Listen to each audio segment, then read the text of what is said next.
स्वागत है आप सभी लोगों का।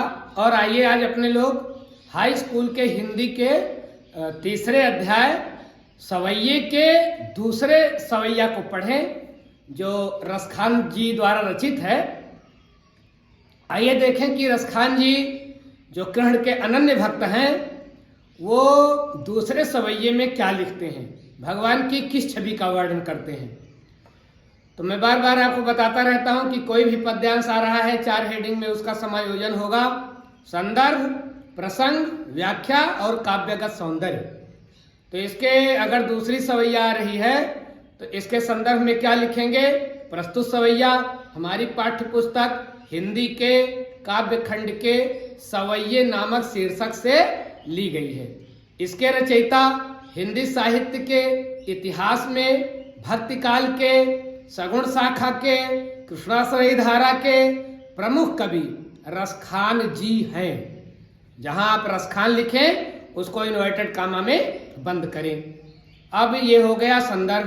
प्रसंग में इस जो दूसरी सवैया है, इसमें रसखान जी माँ यशोदा का वात्सल्य वर्णन कर रहे हैं अपने पुत्र कृष्ण के प्रति।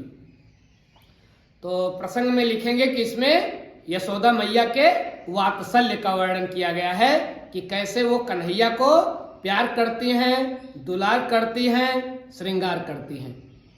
अब आए व्याख्या देखें। तो पहले तो इस सवैया को अपने लोग पढ़े तो तभी व्याख्या करने में आनंद आएगा।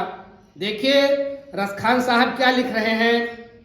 रसखान साहब लिखते हैं कि आज गई हुती भोर ही हो, आज गई हुती भोर ही हो, रस खान रही वही नंद के भाव नहीं, वाको जियो जुग लाख करोड़, जसोमति को सुख जात कहो नहीं। तेल लगाई लगाई के अंजन, तेल लगाई लगाई के अंजन, भावे बनाई बनाई डिठो नहीं, और डार हमेल निहार निहारत, डार हमेल निहार निहारत, वारत जो पुचकारत छाव नहीं, वारत जो पुचकारत छाव नहीं। क्या लिखते हैं रसखान जी? रसखान जी कहते हैं कि एक गोपी सवेरे सवेरे नंद बाबा के भवन में गई, कृष्ण के दर्शन के लिए गई। उसने वहां क्या क्या देखा दूसरी सखी से कहती है। तो एक सखी दूसरी सखी से कहती है, एक गोपी दूसरी गोपी से कहती है। क्या कहती है कि हे सखी आज गई हुती, आज गई हुती, मैं गई हुई थी, गई हुती गई हुई थी, आज मैं गई हुई थी, भोर ही हो, भोर ही एकदम सवेरे सवेरे, भोर का मतलब सवेरा, एकदम सवेरे सवेरे हाँ आज मैं सवेरे सवेरे गई हुई थी। सखी ने पूछा कहाँ गई हुई थी? कहा रसखान साहब कहते हैं रई वही। रई वही का मतलब प्रेम में बह करके, प्रेम में डूब करके। हे सखी आज सवेरे सवेरे ही कन्हैया की बड़ी याद आई, तो कन्हैया के प्रेम में डूब करके आज मैं सवेरे सवेरे गई हुई थी। कहाँ गई हुई थी? नंद के भवन नहीं, नंद बाबा के भवन में। भवन का मतलब घर।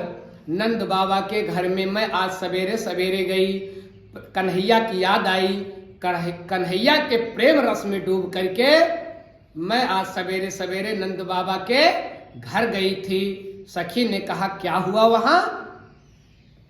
वहां जाना तो आम बात है। अरे कहा आज मैं जैसे सवेरे गई चमत्कार हो गया। क्या हुआ? वाको जियो जुग लाख करोड़। सखी मैंने ऐसा देखा, कन्हैया का ऐसा रूप रंग देखा कि मेरी इच्छा है वाको जियो जुग लाख करोड़। वाको उनका पुत्र मतलब यशोदा का पुत्र, जियो जिए जुग लाख करोड़। जुग का मतलब युग और लाख करोड़ लाखों करोड़ों। मैं चाहती हूँ कि ये यशोदा का जो लाला है, ये लाखों करोड़ों वर्ष तक जीवित रहे। अब उस सखी को क्या पता कि यशोदा की गोद में जो लाला खेल रहा है वह लाखों करोड़ों क्या, वो तो अविनाशी है, वो कभी उसका नाश होता ही नहीं है। सखी कृष्ण के सौंदर्य पर इतना मुग्ध है कि कहती है कि मैं चाहती हूँ कि ये यशोदा का जो पुत्र है ये लाखों करोड़ों युगों तक जिए। और जसोमती को सुख जात कहो नहीं। क्या कहूँ सखी, जिसकी गोद में इतना प्यारा बालक हो उस यशोदा का सुख कहा भी कैसे जाए।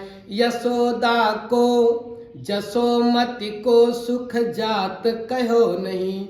जसोमती को यशोदा मैया का सुख सुख जात कहो नहीं, कहे बनता ही नहीं है। यशोदा मैया को कितना सुख इस समय है, जिनकी गोद में कन्हैया खेल रहा है उनका सुख तो कहते नहीं बनता, अर्थात बहुत ही सुख का आनंद ले रही हैं यशोदा मैया। आगे सखी क्या कहती है कि तेल लगाई लगाई के अंजन। हे सखी, मैंने देखा कि यशोदा मैया ने तेल लगाई, अपने कन्हैया को तेल लगाया। सवेरे सवेरे पहले बच्चों को तेल लगाया जाता था, उपटन लगाया जाता था, सजाया जाता था, लेकिन आजकल सवेरे सवेरे बच्चों को मोबाइल दे दिया जाता है ताकि मम्मी फुर्सत में हो जाएं और बच्चा मोबाइल पर मस्ती करे। तेल उपटन लगाने की तो बात बहुत दूर की हो गई है। लेकिन सखी कहती है कि हे सखी, मैंने देखा कि माँ यशोदा ने कन्हैया को तेल लगाई। पहले तो तेल लगाया और लगाई के अंजन, फिर आंखों में काजल लगाया। अंजन का मतलब काजल, आंखों में काजल लगाया, पूरे शरीर पर तेल लगाया। लगाई लगाई 2 बार आ रहा है। अगर कोई शब्द बार बार आए, 2 बार आए, 2 से अधिक बार आए तो वहां पर पुनरुक्त प्रकाश अलंकार होता है। तो पुनरुक्त प्रकाश और अनुप्रास दोनों अलंकार यहाँ है। लगाई लगाई लाला आ रहा है, पहला अक्षर तो अनुप्रास, और लगाई लगाई पूरा शब्द का की पुनरावृत्ति हो रही है तो पुनरुक्त प्रकाश अलंकार। और भौहें बनाई, आगे सखी कहती है कि भौहें बनाई, भौहें बनाई, बाल संवारा, भौहों को सजाया कन्हैया की यशोदा मैया ने। अब बनाई डिठौ नहीं, बनाई बनाई 2 बार आ रहा है पुनरुक्त प्रकाश अलंकार। डिठौने, डिठौने का आशय होता है भैया माथे पर काला काला टीका लगा देना। तो माएँ अपने बच्चों को टोने टुटके से बचाने के लिए माथे पर सजा धजा करके काला काला टीका लगा देती हैं ताकि उनके बच्चे को किसी की नजर ना लगे। और सबसे बड़ी बात तो यह है कि माँ जब अपने बच्चे को सजा धजा देती है तो माँ ही अपने बच्चे को टोना लगा देती है। वो बच्चा अपनी माँ को इतना अच्छा लगता है कि माँ ही ये कह देती है कि हमारा भैया बड़ा अच्छा लग रहा है। सबसे ज्यादा टोना माँ का ही लगता है। तो काला टीका लगा देती है यशोदा मैया कन्हैया को ताकि किसी की नजर ना लगे। और माँ तो बड़ी विचित्र होती है। हमारे लोगों के बचपन में तो कोई बच्चा कहीं जाने लगता था, छोटा बच्चा है, तो माँ लोग उसको टीका उका तो लगा ही देती थी कि बुरी नजर से बचे, और भूत प्रेत की छाया से बचा रहे बच्चा, इसके लिए उसके ऊपर थूक भी देती थी कि भूत प्रेत का साया ना लगे। तो माँ तो गजब होती है।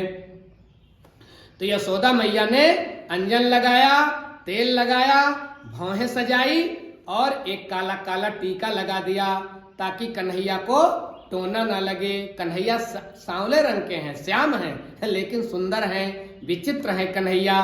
तो कन्हैया के माथे पर टीका लगा दिया कि किसी की नजर ना लगे। और डारी हमेलनी हार निहारत, और सखी कहती है कि डार हमेलन, गले में हमेलन, गले में हार, हार डाल दिया, कन्हैया के गले में हार डाल दिया। और निहारत, और उनको निहार रही है, खुद ही सजाया और खुद ही देख रही है। वारत, और न्यौछावर होती जा रही है, जो जैसे पुचकारत छौ है, छौ नहीं, जैसे कोई छौना मतलब किसी का छोटा बच्चा हो, पशु का भी छोटा बच्चा, आदमी का भी छोटा बच्चा, छौना।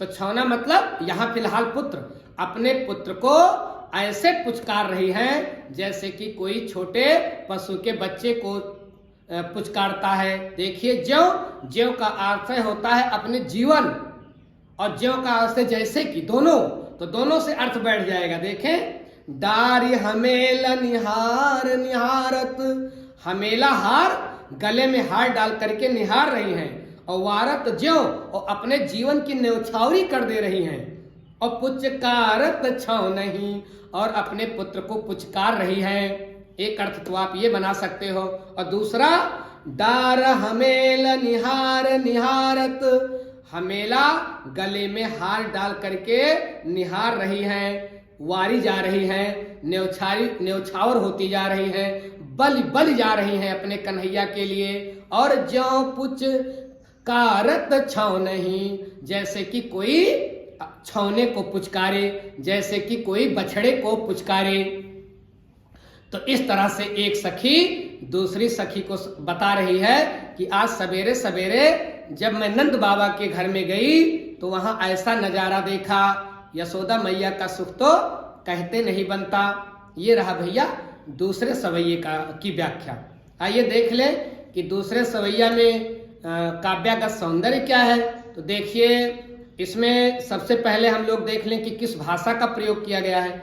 तो निश्चित रूप से ब्रज भाषा। शैली कौन सी है? शैली मुक्तक है। रस कौन सा है? रस इसमें वात्सल्य रस का प्यारा वर्णन है, यशोदा के वात्सल्य का वर्णन किया गया है। और जो है रस हो गया। छंद कौन सा है? छंद सवैया है। अलंकार अनुप्रास अलंकार और पुनरुक्त प्रकाश अलंकार। गुण गुण प्रसाद है। और एक छोटा सा नोट लिख देंगे नीचे विशेष करके कि इस सवैया में रसखान जी ने माँ यशोदा का कृष्ण के प्रति अनुपम माँ यशोदा के कृष्ण के प्रति अनुपम वात्सल्य का वर्णन किया है।